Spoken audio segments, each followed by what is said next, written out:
How's it going? And welcome to episode 187 of On the Wire. Proud member, the Pitcher List Podcast Network. Follow the pod on the Twitter and on YouTube at On the Wire Pod. I am Adam Howe. You can follow me at 80 grade. That's all spelled out. Kevin Hasting can be followed at Hasting Kevin. We got a great show lined up for you now. We are officially in the 2025 season with the World Series ending with your Los Angeles Dodgers getting that full season World Series off, the chip on their shoulder, whatever, whatever cliche you want to use. Congratulations to them and their fans. As a jaded Red Sox fan, I'm just happy it wasn't the Yankees. I'm not proud to admit it, but I'm not opposed to admit it either. I was perfectly fine with that outcome. Kevin, how did you overall enjoy the postseason, the World Series, and the results? Oh, I thought it was all a blast as a baseball fan just watching. There was so many cool things that went on, and I find this um I find this funny. And I know I get caught up in it too. As a Royals fan, I'll talk about yeah, especially like in 2014. We hadn't been to the postseason since 1985. It was 29 years, Sure. right? But fortunately, they did win the World Series in 2015. So 30 years between World Series, 30 teams. We're right on pace, right? There we go. But your Red Sox have won 3, 4 in that time. Full. Right? Yep. And so, there are teams that have not, and teams that traditionally won. I have some friends also AL Central team friends, Detroit Tigers, right? And for the longest time when they would give me a hard time for being a Royals fan, I could be like, yeah, you haven't won a World Series since '84. We won in '85. What are you talking about? And it's been that way with Yankees recently, right? They hadn't been to a World Series in 15 years. Now we got the Dodgers, and yeah, people give them a hard time about 2020. I don't. Everybody was playing the The same same game. schedule. The Yep. Dodgers came out on top, right? But we think of the Dodgers as this juggernaut, right? 2020, 1988, 1965. That's a long time for a team that we Between talk rings. about Yep. in the terms that we talk about the Dodgers. And I think it's just what I'm getting at here is if your team wins a World Series every 30 years, they're on pace, right? And I don't care about the Yankees' 28 titles, 24 of them when there were 8 teams in the league, right? I don't care. But I, I get the history, I get it, but you have not been good the past. You haven't been any better than anybody else over the past 50 years. So yeah, that's where I'm at. And like we talked briefly before, last couple of episodes, I don't care about ratings. I don't care. Sure. It was an amazing postseason all around from the wild card round to the World Series. Freddie Freeman, it it was amazing. And like I said last week, if you did not enjoy this postseason, even if you are a fan of a team that got bounced at some point during the postseason, even the Yankees in the World Series, you're not a baseball fan if you did not enjoy this. Yeah, there was so much to talk about. There was so much to talk about during the games, after the games, and just like in many days after as well. I was pulled into various meetings at work in Zoom meetings and what have you, and somehow something would come up about what happened in the game prior. Even if I missed something, I was being introduced to things that I'm like, oh, I didn't even see that play or whatever. Maybe I was going to the bathroom or whatever, what have you. But it's just like there was a lot to talk about between the between miscues and then walk offs and then both positive and negative. It was just and literally, I'm just talking about the World Series games. Never mind the rest of the postseason, where there was just there was just a lot going on. This specific situation, I will leave out Yankees fans because it had to be horrible. But if you're not a Yankees fan, have you watched a funnier half inning of baseball No, than the top of the fifth in Game 5 oh man. ever? So, I mean, this is the whole thing that's going around Twitter now is like supposedly there are plenty of specifically Yankees fans that are blaming Rizzo for not cover or not getting to first as opposed to blaming Cole for not covering first. And I find that hilarious because it's like, I do too. have you ever been on a baseball field? Like, have you ever like kind of like played first base, even in just like slow pitch softball? Like that's not happening. Right. And the angle makes it look like Rizzo was much Oh yeah, closer sure, to the sure. bag than he was. And from that angle, you can't see the spin on the ball and it take that turn. Yeah, Garrett Cole would be the first to tell you he should have been over there. And if he'd have known that they'd had that ball had that spin on it, he would have been over there. But it looked like Rizzo was gonna have a straight line, scoop it Yeah, up on his way to the bag. But when it has that spin and takes that turn, he had to reach to his right. There was no way he was just gonna get stop. back to the Yeah, bag. exactly, exactly.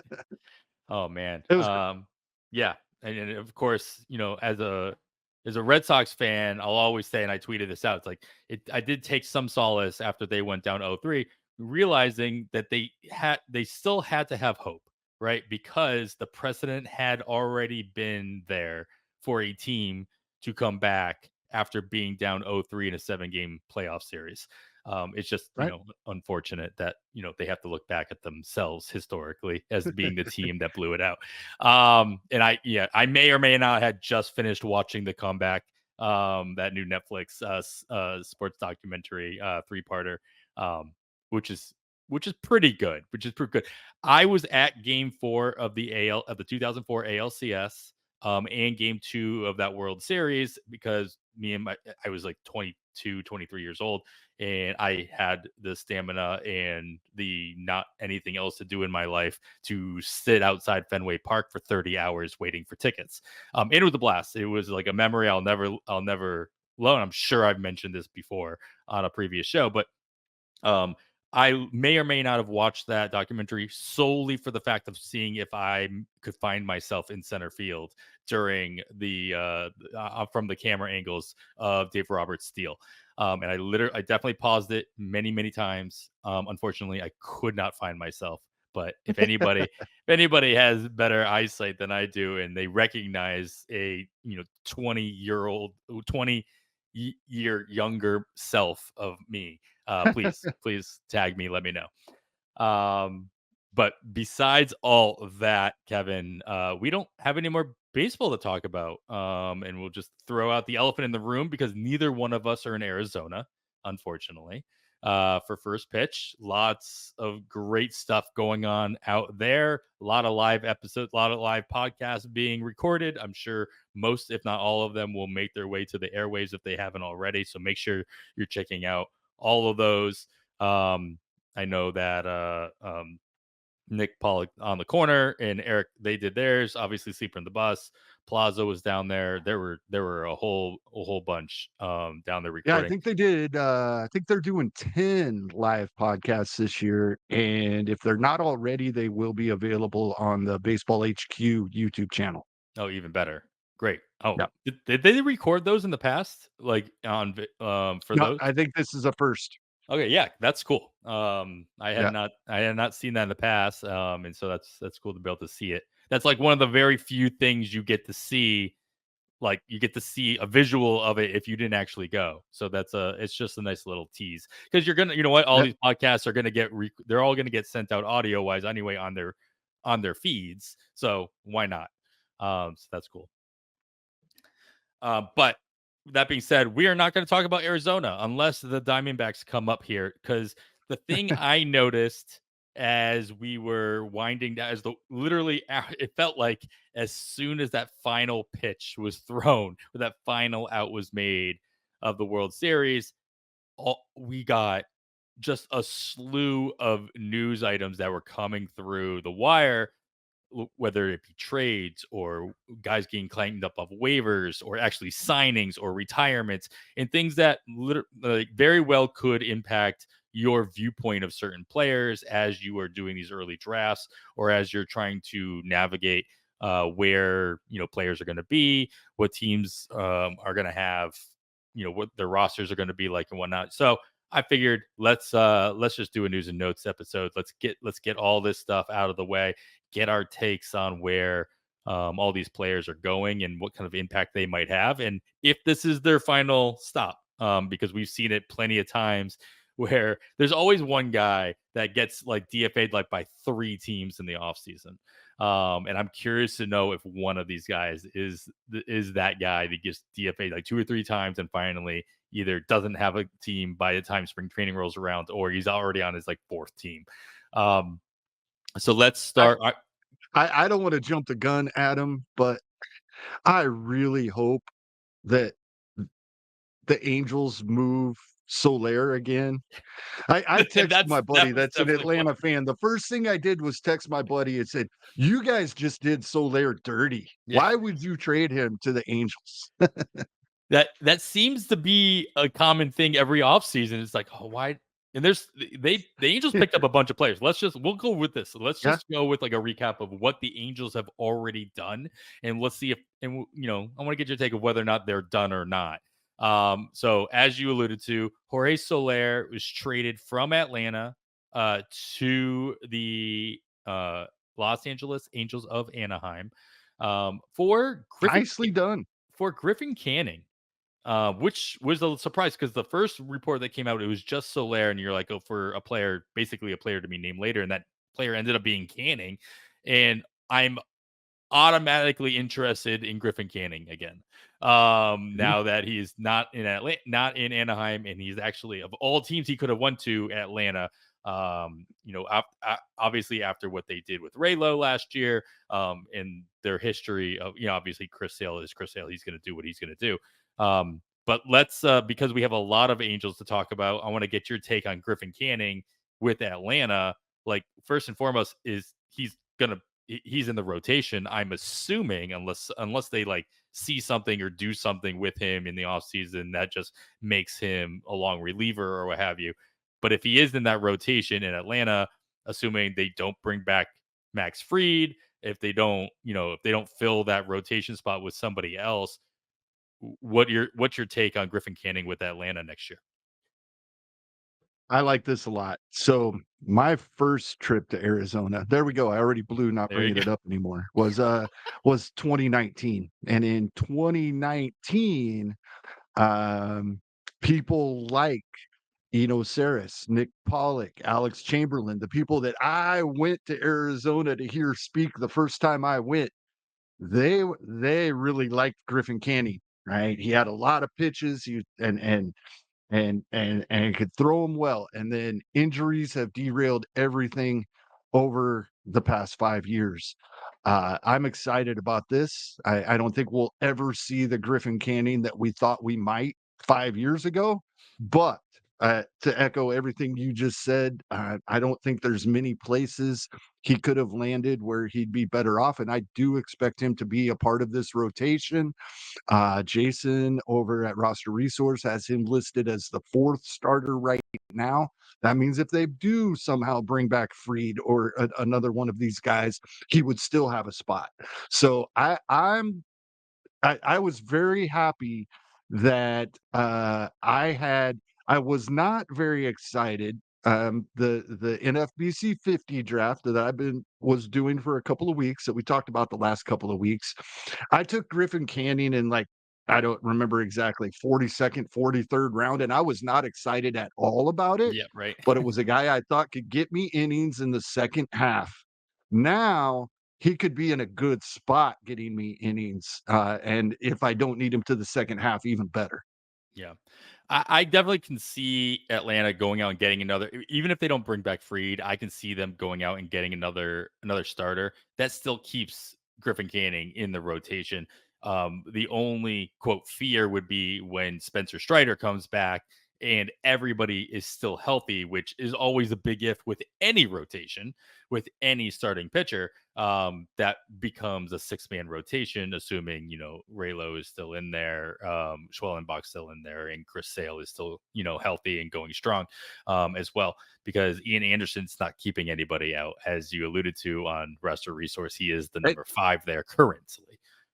and Atlanta as a whole is gonna be a huge question mark for a lot of draft season, because I don't know if you saw this, Adam, but tell me if you've heard this before, right? Speaking about Ronald Acuna Jr., Sure. they're talking He very well could be ready for opening day, but Right? we might hold him back till early June. Have we heard of that about another Atlanta I player think coming into I this think offseason? we might have mentioned it. Yeah, we might have mentioned that Y one. It was Yeah, so we don't know what Atlanta's doing with their superstars that are coming back from injury.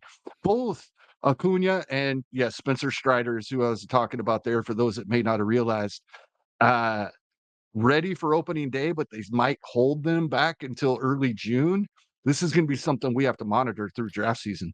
I don't know all the details, but I would assume. I mean, Strider's not locked up, so it's like if anything, I totally understand the kids' gloves with him coming back from that, from Yeah, that injury, from that surgery, and also wanting to like manipulate whatever time they still have left with him as well.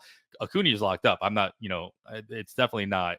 It's not a contract thing. It's not money. It's just Atlanta being Atlanta. I Are they going to get that you know moniker now? Yep.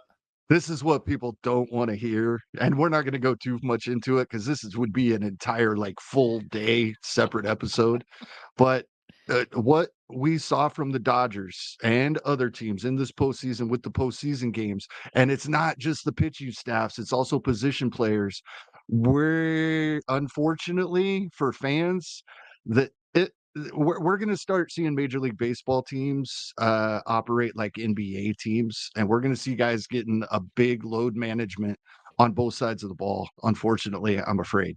Yeah, especially I would assume, especially with the players that have already shown inclinations for getting majorly hurt, not just like, Yep. turf toe here or, a hamstring there. Obviously Acuna has had some major concerns moving forward due to his recent history in the last couple of years. Um, all right, well, let's go back to Anaheim as this all was brought up because Jorge Soler now joins the Angels. On top of Soler, the Angels also claimed Ryan Noda off of waivers from the Athletics, which is really just too bad for Ryan Noda. Like, yeah, great, he's off the Athletics, but then he has to go to the Angels instead. So he doesn't even get to take advantage of the AAA ballpark that they'll be playing in next year. And he has to play for the Angels. And then they also brought in Scott Kingery. They literally paid for Scott Kingery, trading with the Phillies for cash considerations.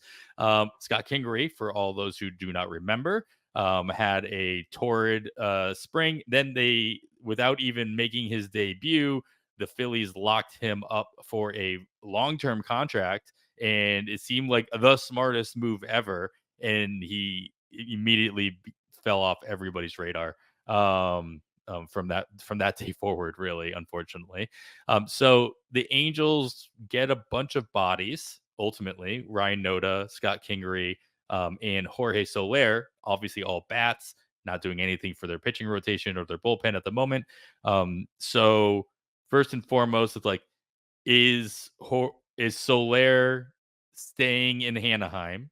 Or is he going to be the player that ends up being either traded multiple times or DFA'd? Was this like, I don't know, some monetary considerations here for Anaheim to possibly DFA him in the coming days or weeks?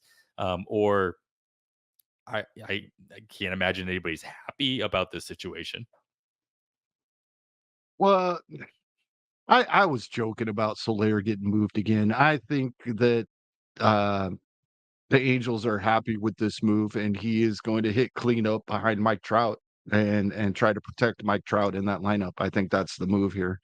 Kingaroo, we haven't seen for more than, like, 19 plate appearances since 2020, so no idea, uh, what's gonna be going on with him. He, for the most part, very, very late in a draft and whole dart throw for me at this point, unless we start seeing something in spring training.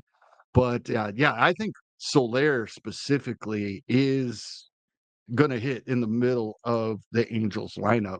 And if the the Angels aren't gonna have a lot of depth, but if their starters can stay healthy for a while, the lineup doesn't look horrendous, right? Until we get to the bottom, right? Taylor Ward, Rengifu, who was great until he was injured.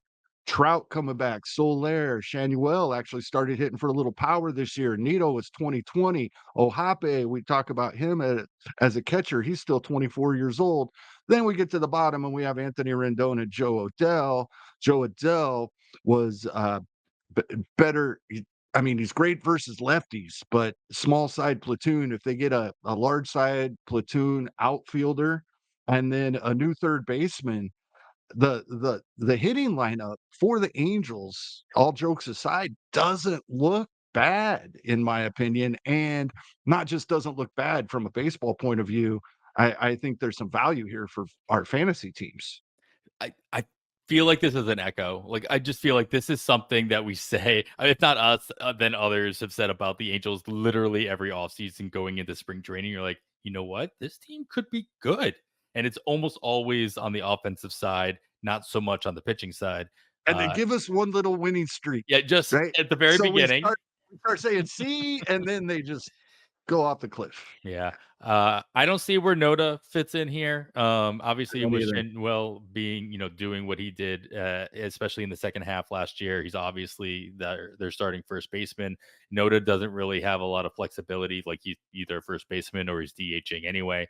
So as they have over at Russell Research, he probably starts off in the minors because you already have uh, yeah, Matt Dice as a backup catcher slash backup first baseman on your bench. They got a couple of infielders that could fight their way past Kingery, but Kingery could possibly fight his way onto a bench slot here. But I'm not sure how he fits in, from a fantasy standpoint, unless something else happens to kind of open up more playing time. Yeah, we have no idea Yeah, on exactly. Scott Kingery because it's been so long since we've seen him play any significant games, and he only played about half the games in 2020 even. Mhm. So we're going all the way back to his second year uh, to see, 5 years ago, 5 full seasons ago when we get into 2025, it's gonna have been a full 5 years since Scott Kingery has played over 36 games. Yeah. So, it's if you believe in Scott Kingery, Good for 5 you. years ago, then throw a dart late in the draft and hold. That's where we're I at. mean, there's not, but the thing is, even if you believe in them, there's so much holding back. The playing time question marks, the production question marks, the Angels question marks. It's like I, it's not even worth the 50th round pick, in my opinion. Um, Probably not. Based on name recognition is the only thing, and that's only if you believed in him five. Like you said, if you knew his name 5 years ago, that's the only way his name is recognizable. All right, we got a whole bunch of other news to get to, but do have to take our first quick break. All right, let's jump around a little bit. Let's see who's the next one we want to get to, Kevin. This is a softball one. It's not exciting because it's just somebody returning to their team, opting into. So we've seen a couple of opt outs. Here's an opt in. Reese Hoskins is staying with the Brewers for the 2025 season, $18 million option to come back to the Brewers. This has got to be the one of the easiest opt-ins that we might see this offseason, not only from a money perspective but from a fantasy perspective. Keeping Hoskins in Milwaukee uh is got to be one of the better places that he could end up landing if he were a free agent anyway. Yeah. I mean, most people that rostered Reese Hoskins in 2024 were probably a little disappointed, but it was 2 things. It was batting average and runs scored. Uh, the home runs and RBI were there. So we just need to see him. The walk rate was there. The strikeout rate did go up about a little over 3.5 percentage points. So that contributed to that batting average, and then his on base percentage coming down as well, I'm sure. But there's I 26 home runs and 82 RBI from Rhys Hoskins, even with a 214 batting average. Where you drafted him for 2024, if you did, he did not hurt your team. He's not a reason that you perform poorly, and he may have actually helped your team. So if you could navigate that batting average, I see that for a little bit of a rebound, probably. I'm sure projections will project for that to come back a little bit, even if it's just a 230, 235 after 3 consecutive seasons in the 240s. And you said it, not many better landing spots for Rhys Hoskins here, only 31 years old. So will be 32 right before opening day. But still, I think, for what you're looking for from Rhys Hoskins, home runs, RBI, and a little better average batting average than we saw in 2024, I think there's definitely some interest here. Yeah, I mean, I just think it's also a no-brainer on his part because if you look at the market in general for first baseman, there's some decent names out there on the market, and the teams that might need a good majority of the teams that need a first baseman are not typically your heavy spenders. There's at least one we'll get to in a second that could be, but mostly like I think $18 million is basically a qualifying offer in most years. So why not take that at least for 1 year, and then he's still young enough where he could get a multi-year deal if he continues to perform well in a city where he's at least somewhat already comfortable in. The other first baseman that I was kind of alluded to that was actually waived by his team, Anthony Rizzo, um, getting the boot by the Yankees, not opting into his final year of that contract, opens up first baseman for New York. Uh, is this I mean, do they just kind of bring him back on a lower contract, or do you think the Yankees actually go off and get one of the bigger names that are on the free agent market, assuming they're not actually going to bring back Soto and they're going to let one of the other major markets bring him into the fold? Well, of course, Soto's a wild card. That's gonna determine what, a handful of teams do the rest of the postseason. That's why, fortunately, I think we'll see something happen with Soto fairly quickly. Teams are gonna be on him. He's gonna make a decision. Somebody's gonna sign him so everybody else knows what to do, I think. But, you know Rizzo is intriguing because we know about the injuries and we know about how he was affected by the concussion injury last season, and then for much of this season, missing time, played 92 games.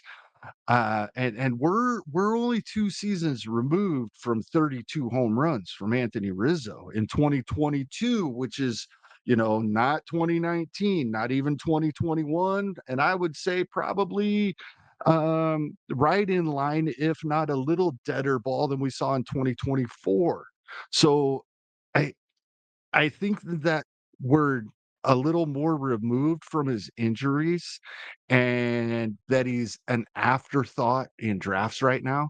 Like, I'm not saying we go out and draft a 36-year-old that we don't know where he's Mhm. going to be playing his home games early in drafts, but he's being picked outside the top 400 right now, and he will be a starting first baseman for somebody, I expect. So, there's some intrigue here. Yeah, I mean, I can see him filling the gap of another one of those teams that isn't willing to spend like a buttload of money on the top free agents like the Pete Alonsos of the world and what have you at first base, just to kind of continue going down the line. St. Louis could be bringing in Anthony Rizzo to fill in Paul Goldschmidt's spot. We talked about Houston being a spot for Paul Goldschmidt. Very well could just bring in Rizzo instead on a 1 year deal just to kind of fill that gap as well. So he's gonna have options. I just don't think he's not gonna garner. He's 36 years old. Obviously still has the injury concerns, and I don't, he's not going to get the big bucks from the big market, is what I'm expecting. I expect him to go into a smaller market that just needs a stopgap, and is willing to, pay market value for what he brings to the table. But I Something agree, I brought wherever up he to goes, he's going you to start. Yeah, I think so, and I think the Yankees will let him go. You know, there's other first basemen out there, and not the Pete Alonsos of the world. There's very affordable first basemen out there that could fit really well into Yankee Stadium. And off air, I mentioned Josh Bell, right? I think Josh Bell as a New York Yankees fans, I think would be underwhelmed and disappointed by that signing. But they would be in for a huge surprise. He's probably a 30 home run hitter In in that Yankee park Stadium. if he's the everyday first baseman, you know, taking 2/3 of his at bats as a lefty in that ballpark, and, that just makes so much sense to me. You know, over the years, I typically try not to, uh, you know, try to determine where players are gonna sign. I'd rather react after they sign, but Mhm. Josh Bell to the Yankees makes so much sense to me, especially if they're trying to spend all their money on Juan Soto. So we talk. All right, Juan Soto is obviously the big bat on the market. We have some really decent pitching on the market this A offseason. lot of it. We talked about Max Fried earlier. One new one adding themselves into the mix. Blake Snell. He opted out of his contract with the Giants. He's going to test free agency once again for the second straight season. Um, I mean, if of all the guys that are now currently on the market, at least for starting pitchers, if your team, and that's anybody's team, not just your team, Kevin, needs a frontline starter, who are you who are you hoping they spend up for? Is it Snell, or is it Burns, or is it Freed? Like, would you rather spend just a little bit less and get one of the 1B guys, or are you going you want to make sure that you're getting that top option? And is Blake Snell now that top option on the market? I think Burns will get more money than Blake Snell. Um, as a Royals fan, and like you said, as a fan of any team, right? Please, Blake Snell, bring me Blake Snell, right? We know the concerns. Twice has he thrown over 130 innings, I think. I have his page pulled up. I should look at it. Yeah, there's a 180 and a 180. Nothing else over 128. Mhm. So that that's a big concern. I think a lot of his issues in 2024 had to do with signing so late. Um, and I know people say, "Well, he does this every year." Well, we have a reason that it happened in 2024, so that's what I'm attributing it to. But I think the strikeout stuff and the fact that it's well documented, and he even talks about it, when the walks are a little high, it's because he's not giving in, it's intentional, you know, and the fact that, he's number 1 on our PL Pro projections right now. He's the Yeah, number 1 starting pitcher, he is. right? And I think Blake Snell, for the money, is the pitching free agent I want. Of course, I'd be ecstatic to have Corbin Burns. I think he'll cost quite a bit more money. I think Max Fried, getting a little older, I'd rather have Blake Snell at this point. Ecstatic to get Max Fried, but I think Blake Snell for the, AAV that his contract will be, is the pitcher to sign this offseason. All right, you mentioned somebody getting a little older. There are quite a few elder statesmen on the starting Yes. pitching free agent market. Like, the Yep. vast majority of free agents that are slated to be starting pitchers for next year are over the age of 34. If We got not, a top 3 closer that's gonna be 38 next year too. there we go. So I'm gonna plump the three of the oldest ones in here and Oh, make you're gonna make me do I'm gonna ask, I'm aren't you? gonna do ask from on the spot Alright. here, I better because get a I'm just like notepad. looking through this list. So I'll go in order of age, oldest to youngest of this three. Justin Verlander, 42 years old. Charlie Morton, 41 years old, and then Max Scherzer, 40 years old. All free agents. None of them can. Well, I mean, according to them, of course, I'm just glancing over the MLB trade rumors list of free agents. Morton's the only one that could possibly get a qualifying offer. Verlander and none of these guys are getting qualifying offers. No. But I'll ask you, of those three, and we'll do it major. We'll do Major League Baseball version, not fantasy version, just for this one. Like if your team was going to get one of these guys, like what's your order here, and which one would you be like? The keep is obviously the guy you really want. The stream is the guy who's like, fine, we'll see how it works out. And the avoid is, if they sign him, I'm gonna be pissed. Mm, okay. I could make an argument for all 3 of these guys in all 3 spots, easy. But I am going to keep Max Scherzer. Um, I think he has the freshest arm. We but I think his health issues can probably be worked around. Of course, health is gonna be an issue with all 3 of these guys. Yeah. But I think when healthy, Max Scherzer might still be the best pitcher of the 3. Um, I can't, with all respect to Charlie Morton, I can't avoid Justin Verlander. And I think stream is a good spot for him because we're looking at when he's healthy, he's still good even at 45, 48, 108 years old, right? And then Charlie Morton, unfortunately, because Charlie Morton would be the avoid. I don't have much interest in Charlie Morton, even if he's fallen in a draft and hold. Of course, there's a spot will I become interested, but his overall numbers have been dropping year over year for a while now, and it's to the point when you can almost sit on that curveball against him, right? That made him so good for so long was that curveball, but it's the only thing he's got left.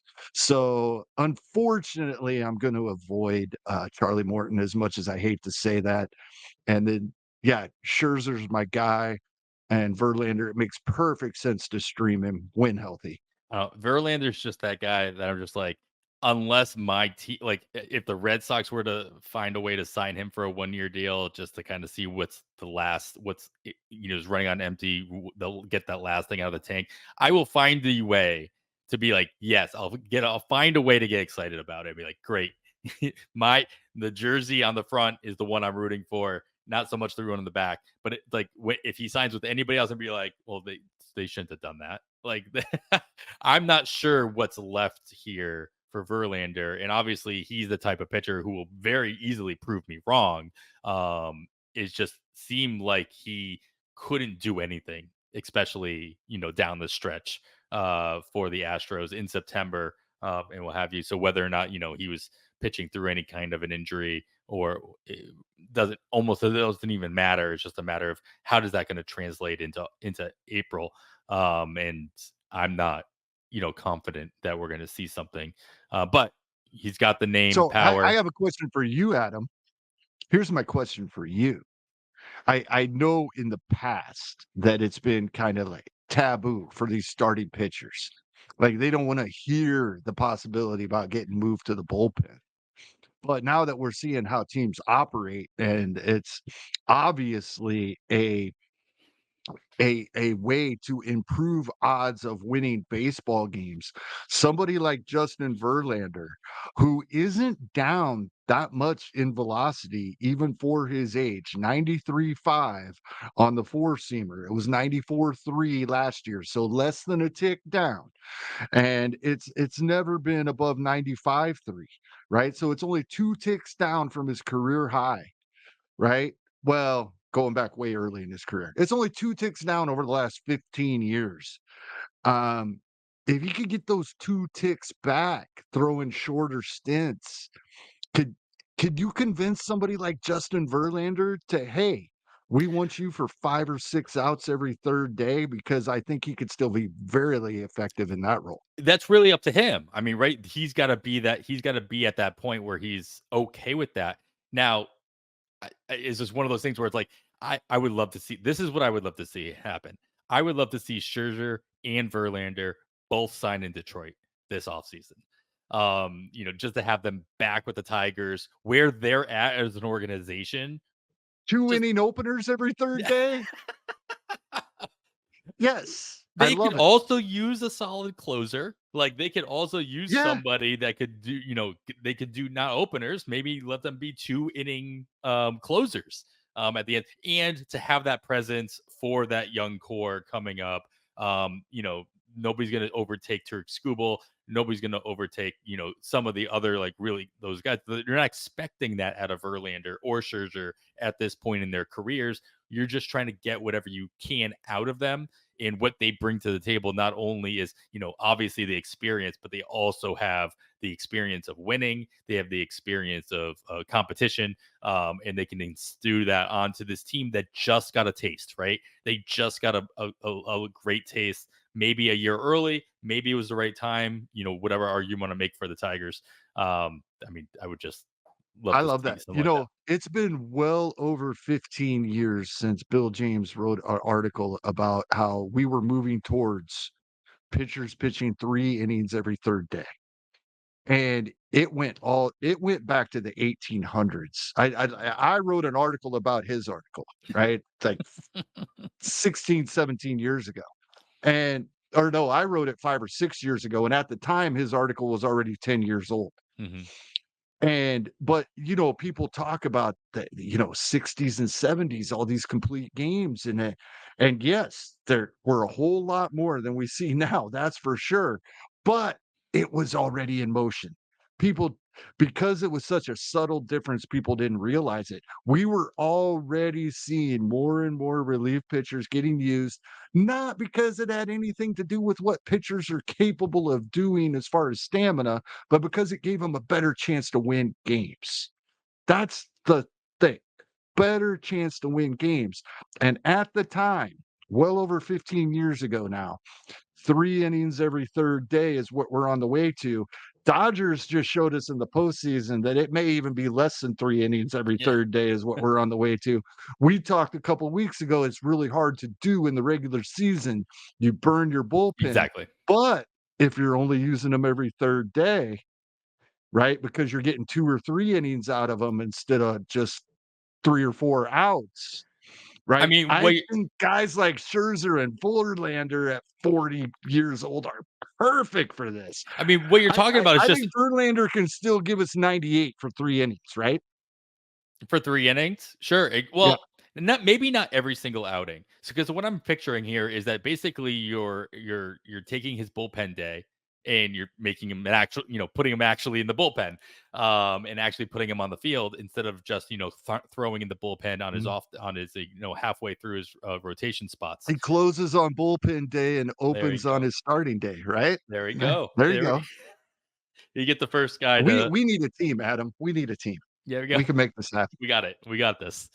Um Cool. Well, there are a lot of other free agent starters that we're not going to get into all of them. And as I'm scrolling through all the news and notes, I found another one interesting. Of course, it brought me back to Anaheim, because they got rid of Ronzi Contreras, who obviously they got from after the Pirates had DFA'd him, and wasn't ecstatic about him going to the Angels, and nothing really came of it. No surprise there. But now Contreras gets claimed off of waivers by the Texas Rangers, who will be probably without Max Scherzer. Does Ronzi Contreras find his way into the rotation in any capacity with the Rangers, or is he just destined to be possibly a long reliever in that situation? He's somebody I'll definitely keep an eye on, Rosie Contreras. He's somebody that typically comes up in conversations, with the people I trust, Nick Pollock, Alex Chamberlain, Saris. When we're talking pitching, those are the guys I listen Sure. to, and they were excited about Ronesy at one time, and maybe still have a little glimmer of hope. So anytime somebody like this does get moved, and we have seen Texas in the past, actually, Ronesy might still be a little on the young side, but he's probably older than most of us think since we've been talking about him for 2, 3 years now. But we have seen the Rangers make strides with free agent pitchers in recent years, under with Chris Young there as GM. So Uh, Definitely somebody we're keeping an eye on, probably not on my draft board yet, but it's worth watching, absolutely. Yeah, Roger Contreras will turn 25 next week, November 7th. So he will, he's still definitely If he on the was younger still side. 22, we'd be all over this, Yeah, right? So that's kinda my point. it's true. 25 isn't that old. I think there's still time here. Yeah. A couple other additions to the starting pitching free agent pool, and we'll get to them right after this break. All right, so the St. Louis Cardinals, Kevin, got rid of a whole bunch of players. Kenyon Middleton being one of them, but two of the other guys are going to be free agents on the starting pitching side. Kyle Gibson, Lance Lynn, and so this is not a shocker. They already the rumors were that they were going to make Nolan Arenado available via trade, and Arenado would be uh, amenable to waiving his no trade clause in the right, circumstances. There, they're not going to bring back Paul Goldschmidt. They're going to do whatever they can to revamp the organization the best they can with what the pieces that they have, and they now have three less pieces. But Kyle Gibson, Lance Lynn, is there enough in the tank there for them to tack on to a situation that will make it, make you more interested in either one of these guys? Obviously, Kyle Gibson has had his run. He's had, his time where we were very interested, even to a moment where like, yeah, we're going to stream him. But you know what? We're not going to stream him. I'm going to hold on to him. And we're going to continue to run this as long as he'll allow. And Lance Lynn, I put him in the same boat now as like Patrick Corbin. It's like, yeah, he's gonna have these moments where you're like, wow, okay, yeah, he can still do something. And then the very next day, you remember why you lost all trust in that pitcher. Um, is there a situation where these guys can come in and where you're actually interested in drafting them and not just streaming them? I don't think so, unfortunately. I would love to, but they're both just I mean, they're closer to 40 than 30. Yeah. So, it otherwise, I mean, yeah, they're both 37 years old. I am very interested in both of them, but as you were saying, I don't have to draft them. They're gonna be available. Nobody else is drafting them, so they'll be available when I want them, and I will at some point. So, yeah, I think you stated it perfectly. If they were just a little younger, I and back to the 50-round draft and holds, absolutely, I'll draft these guys, and probably before and I talked about this a couple weeks ago, I had a lot of Jackson Jobe this year, I had some, Ricky Tiedemann, those types of guys, I say it every year, but I finally learned my lesson, for real this time. Well, these are the type of guys that I think Atlanta could come in and bring in as that fifth starter. Absolutely. If they don't bring back more in, and definitely And if they for a don't bring team back like free, yeah. Atlanta, they'd be more than willing to say, "Yes, I'm a depth piece. I know you don't need me on opening day, but yeah, uh, uh, I'll go to AAA until you need me in middle of May," right? Well, When the you're thing not they gonna might do need that him. for a bad team, Yeah, but exactly. they'll do that for Atlanta. They'll say, "Okay, yeah, I'll be your 6th or 7th guy. I know you're gonna need me." But even if they are the fifth guy on opening day, like we said earlier, they're going to be okay with being the sixth man once Strider comes in or once, everybody is full Right. 100%. And so maybe it's like, yeah, great. Like I can go with guns blazing in April. Maybe by the time late May rolls around, it's good that I used all my bullets because you've got reinforcements coming in to take my place. All right. That's a great point. That's a great point, and I think there are instances like that that we don't typically think about. We always think about saving bullets, right? There's instances where guys like this are signed and the team says, "You come in and you give us all you got for a month and a half. You go, because we're getting Strider back early June, but we need everything you got for 6 weeks, and that's why we're gonna give you 8,000,000 instead of 5,000,000 for this 1-year contract." That's a Mhm. great point, Adam. Probably going to be without Clayton Kershaw for the future. Does he finish his career off with the Dodgers? Like one of those very few situations where we see somebody play their entire career with the same organization, but he just had two surgeries, one for his toe, another one for is meniscus. Uh, does he come back with the Dodgers? Does he come back with somebody? And we've had this conversation every offseason.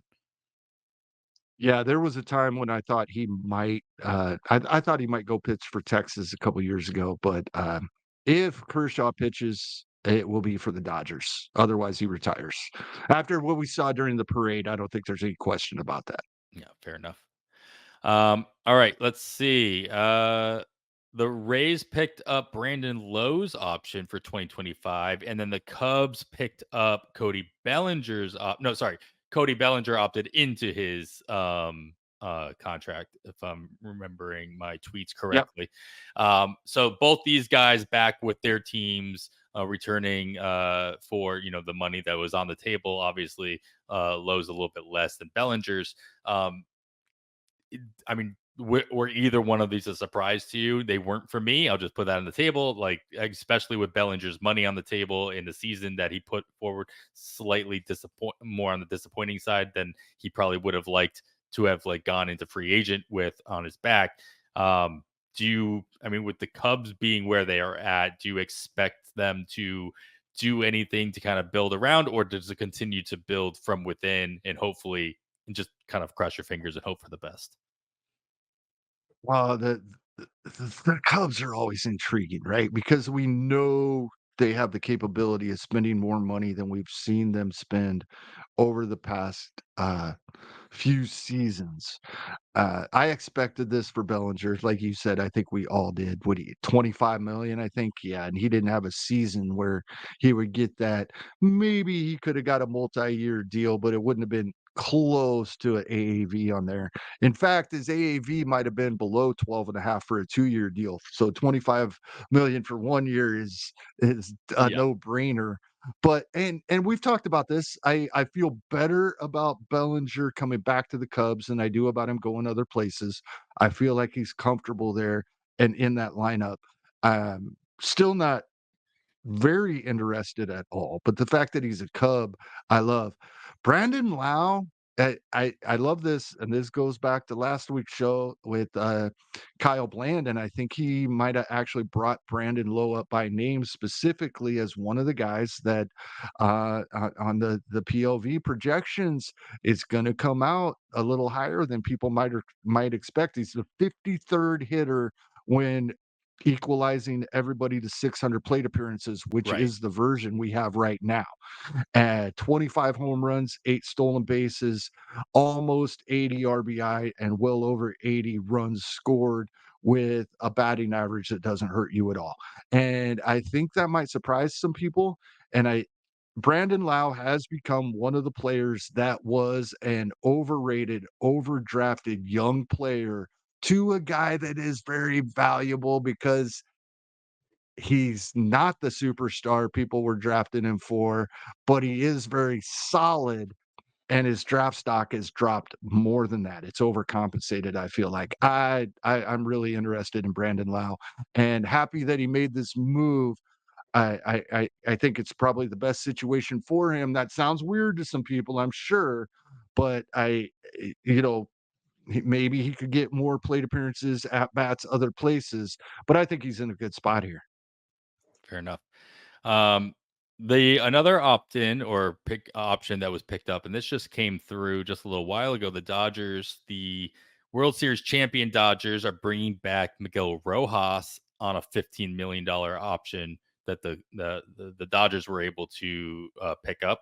And so my question is like, where does he fit in on the opening day roster? Is this just like obviously just depth, or are we expecting them to kind of move, to keep Mookie back into the outfield, or is he going back into the infield at second base, or as the plan was originally, shortstop?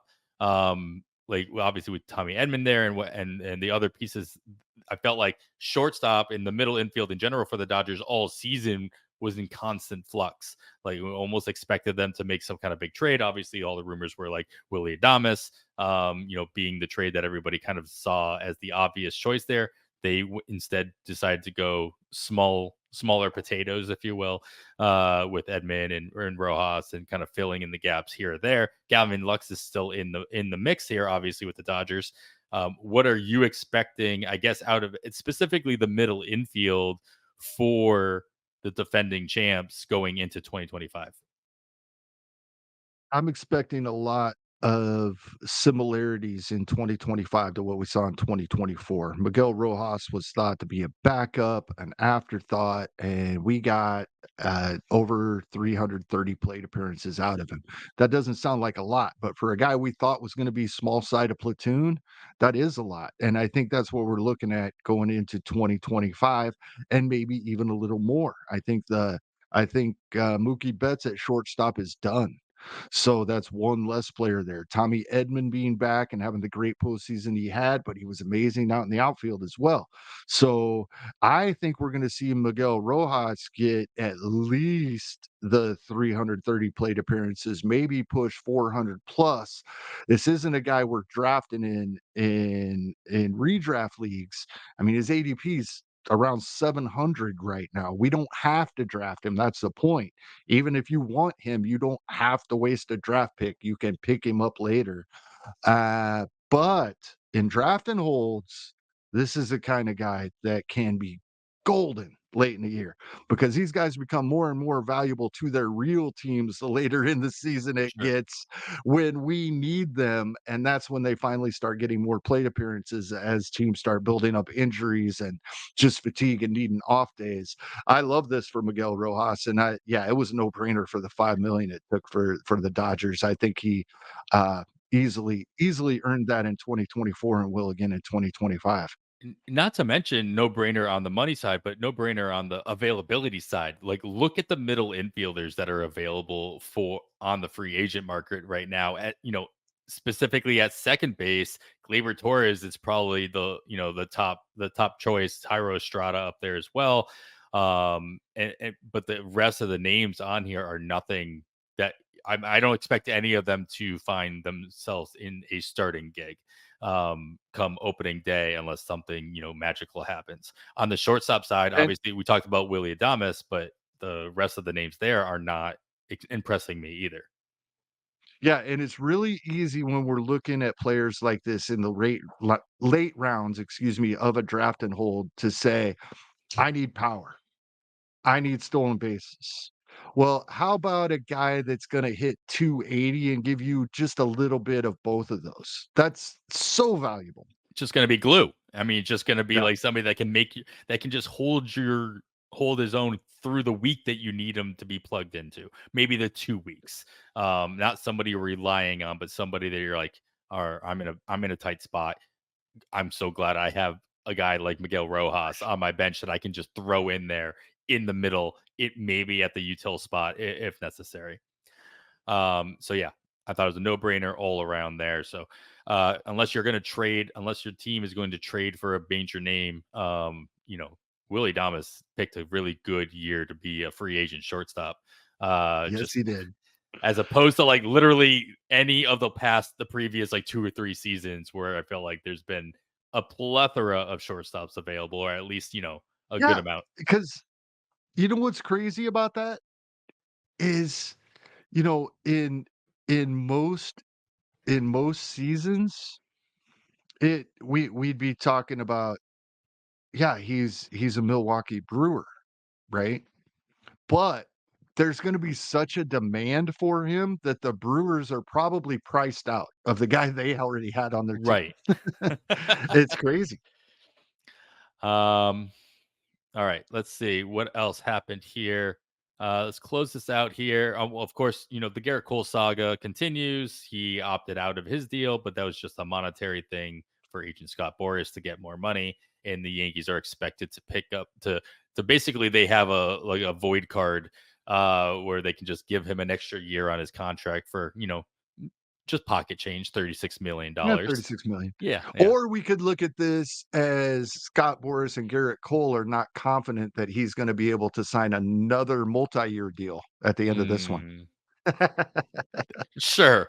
I don't think Scott Boris is not Looking for a confident in multi-year anything. deal at Yeah, yeah. 45 for Garrett Cole? Yeah. Eugenio Suarez, it's going to be back with the Diamondbacks next year. Also, feel like that was probably a no-brainer. $15 million picked up by Arizona. So he'll be more than likely the starting third baseman for the Diamondbacks going into the season once again, unless you're seeing something that I'm not. But Suarez, third baseman, Arizona, right, Kevin? Yeah. Oh, yeah. He Yep. finds his way as in our mock draft, as John Key said, there's he just finds his way into a top 10 third baseman range by the end of the season, no matter how bad he starts or no matter what kind of what he's got going on. Somehow This he's a top 10 2024 guy. might have been the latest in the Yeah. season that was looking questionable, but he still pulled it off. Oh, easy. Yes. And then yeah, I mean, well, who am I missing here? That was I just felt like that was quite a bit going on. Lucas Giolito obviously he exercises his player option after being hurt all year last year, coming back for the Red Sox in the 2025 season. That'll be the final leg on his contract. So he'll be looking to cash in after that.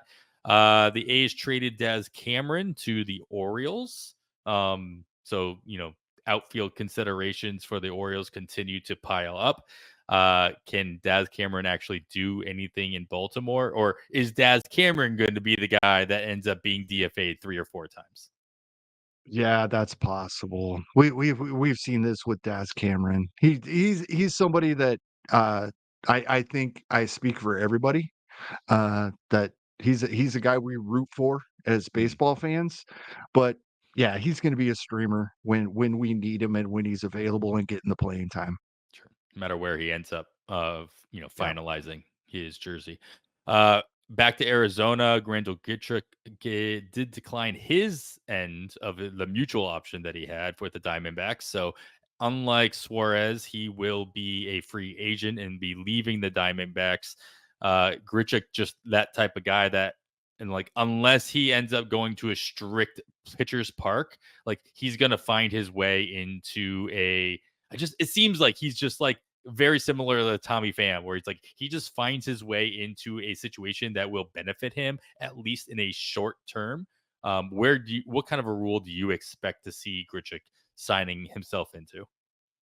Yeah, similar to what he had in Arizona, just like you're saying, he can still be not just hold his own, he can still be a potent hitter in the right situations.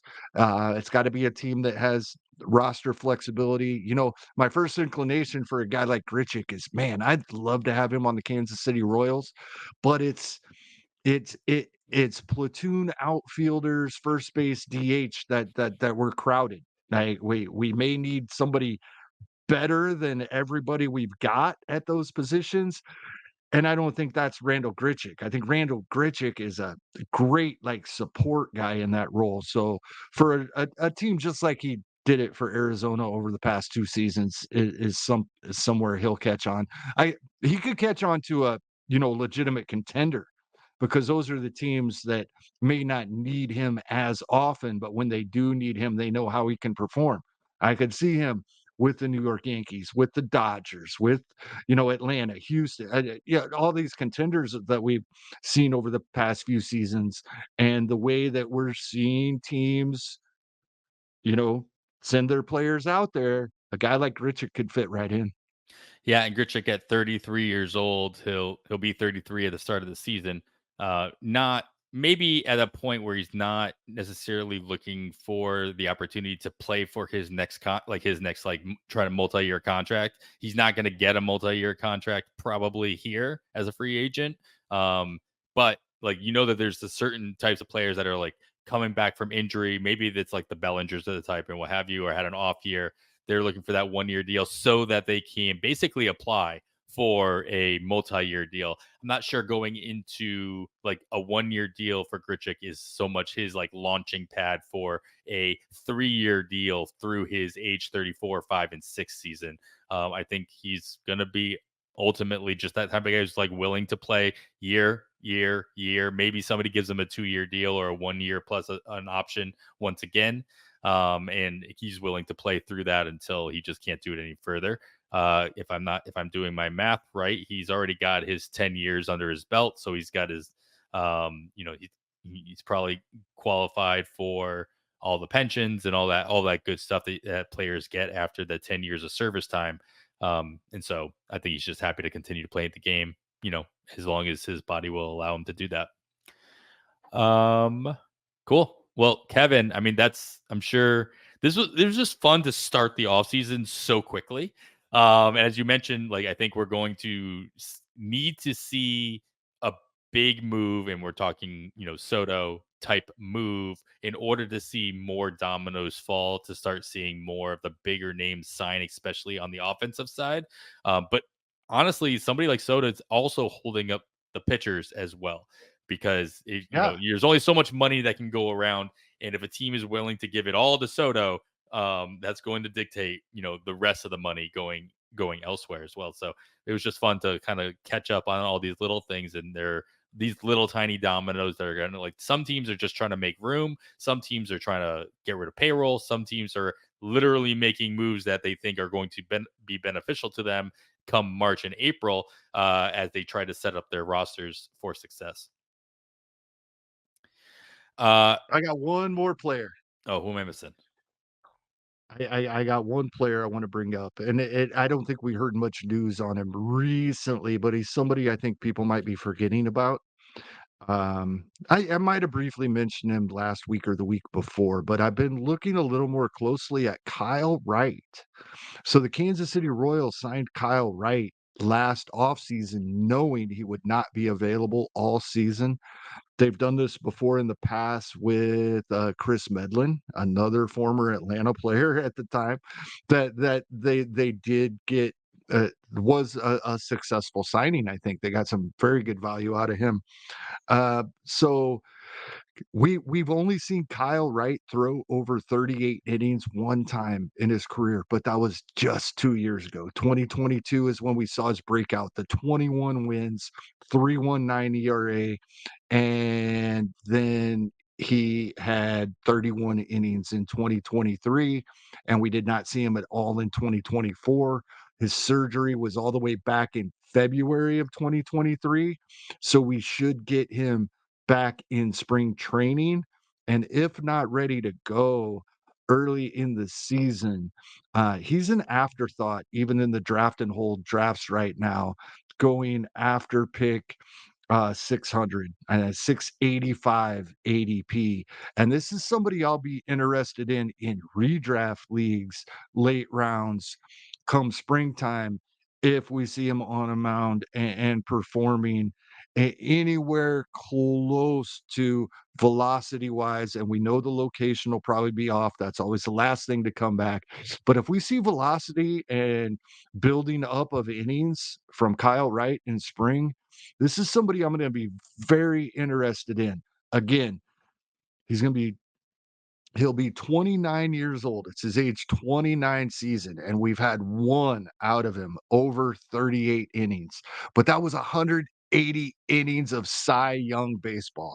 So it's worth a shot in the late rounds of draft and holds right now. And like I said, even redraft late rounds. I'm going to be interested if we're seeing any kind of innings out of him at all in the spring.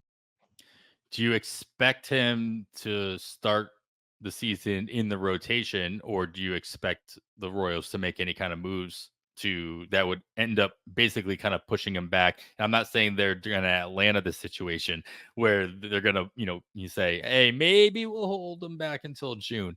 But like, do you expect them to just just throw him to the Wolves and see how many innings they can get? I expect that I don't think it's gonna be thrown to the wolves. I think the Royals, plan to build on what they did in 2024. So if he is in the rotation, that's a great sign, and they think he's ready to Right. go. Otherwise, they will go get somebody to be in that spot. So that's a great point. I think that's the key. If it looks like they're going to roll with him, then I want him on my fantasy team. There, we talked about this with Kershaw a couple years ago. It's like Yes. if anybody signs Kershaw except for the Dodgers, I'm not interested. If the Dodgers weren't willing to bring him back, then I'm they're the ones that know best. This is a great point that the if the Royals know best about the player that they currently have on the roster, if they're willing to throw him out from day one, that's probably a good sign. Um, Yeah. cool.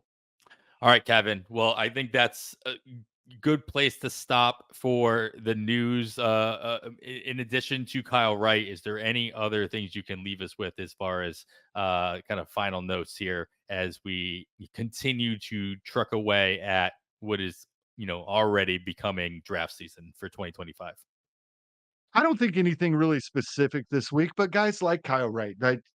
Keep in mind what teams are doing, even though they may not always do exactly what they tell us point blank they're doing. When we're watching what they're doing, that can give us more information than what they're saying. Hmm. So I think that's a good thing to keep an eye on, especially in the off season and into spring training. We really need to get to spring training before we know, because we have no idea what these guys are doing on their own, unfortunately. That's Jeff Zimmerman's, you bring up mine in the news almost every episode. That's why it's so great. With any little tidbits we can get on these guys is great. But yeah, what the teams are doing probably means more than what they say. Yeah, and wherever you can get that kind of insight is extremely important. Mining news is great. I'm going to give a shout out to our future pitcher list podcast and network joinees. I don't know, whatever. That's not a I real just word. heard about this today. This is so The great. fantasy baseball beat, those guys over there are joining the Pitcher List Podcast Network.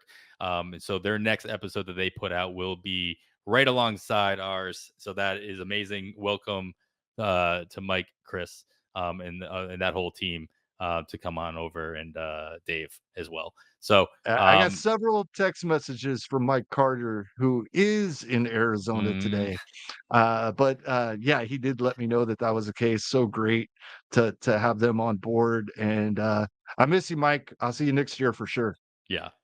But yeah, they do a great job of getting that the sources that you don't normally think to go after, at least, or you take it with a grain of salt. So if you can hear it from the horse's mouth with those beat reporters who know their teams really, really well, you're able to get those kind of insights. And those guys, they do it right over there. It's Fantasy the Baseball reason Beat. I signed up on Twitter not so many years ago. When I first signed up, Just it was nothing but beat reporters. That's the only reason I did it. there you go. All right. Well, Kevin, that is going to wrap it up for episode 187 of On the Wire. Thanks for so much for listening. After all that, I am Adam Howe, and on behalf of Kevin Hasting, thanks for listening, and we bid you goodbye.